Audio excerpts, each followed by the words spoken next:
ways in which I hurt people, the ways in which I fall short. And I usually find out via Twitter. It is never easy. And your first instinct is to push back and say no, to restore the image you had of yourself before. To make sure that people know that they will never question you again. But you have to actively seek out the harm you've done. And it's not because I want you to feel bad. A lot of people have this misconception that those of us who work in social justice, and in particularly racial justice, have this vendetta where we're out there trying to make white people feel bad. And honestly, that doesn't raise my credit score. And it's important to recognize that we are too busy, we are too desperate to spend time with something so trivial as to how those who've harmed us feel about harming us. You have to recognize the harm you've done, not because it makes me feel any sort of way, but because that is where your personal power lies. That is where you had the opportunity to make a positive impact in someone's life,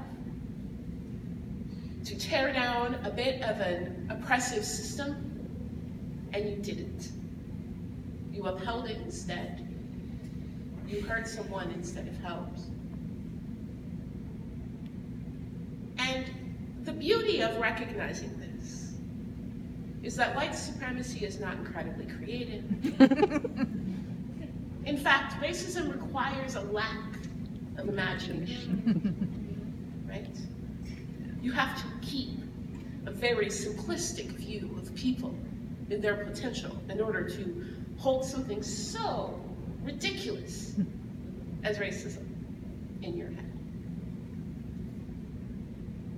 And the opportunity that you passed up will come again. But only if you recognize it. Only if you embrace it.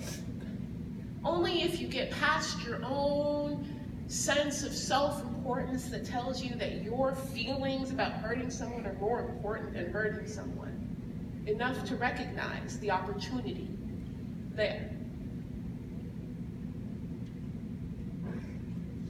When we all have individual needs that deserve to be heard. We all have pain that deserves to be recognized. We all need to heal. We all need to feel special.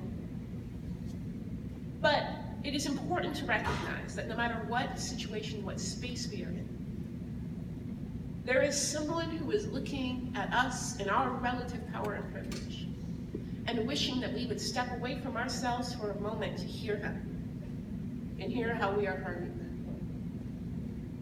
And that if we all, instead of looking at who else needs to do some work, looked at what we have the power to change ourselves,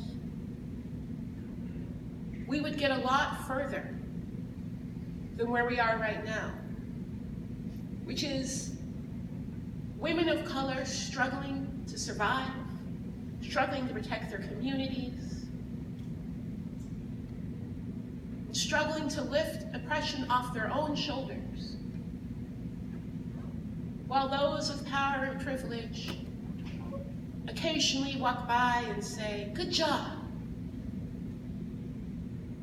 and then expect to be thanked for it. If we all focused on our power and privilege, we would make sure that oppression wasn't baked into our movements, the way it has been time and time and time again.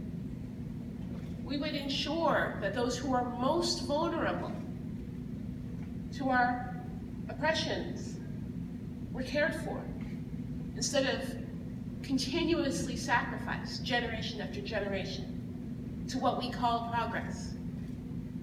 Let me tell you something. Trickle-down social justice does not work. You will never meet the needs of those most impacted. You will never rid our society of oppressions if we do not first and always focus on those who are most vulnerable. If we do that, all of our needs are met. It may not be met in the order we'd like. It may not feel as comfortable and natural as the privilege we've enjoyed that always told us that we were supposed to come first for some unnamed reason. But we will be taken care of in a way that we never would be otherwise.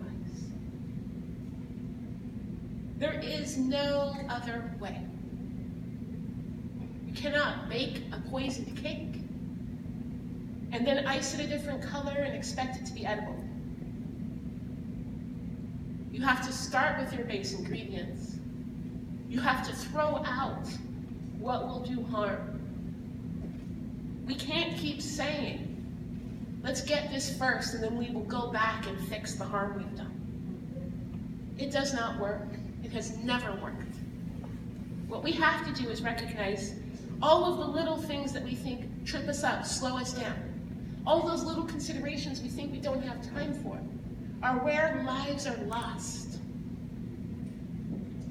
Those are the things we could be doing right now that people can feel. Who's in your meetings? Where are you spending your money? Who are you listening to? Who are you promoting? What are you talking to your children about? How are you voting?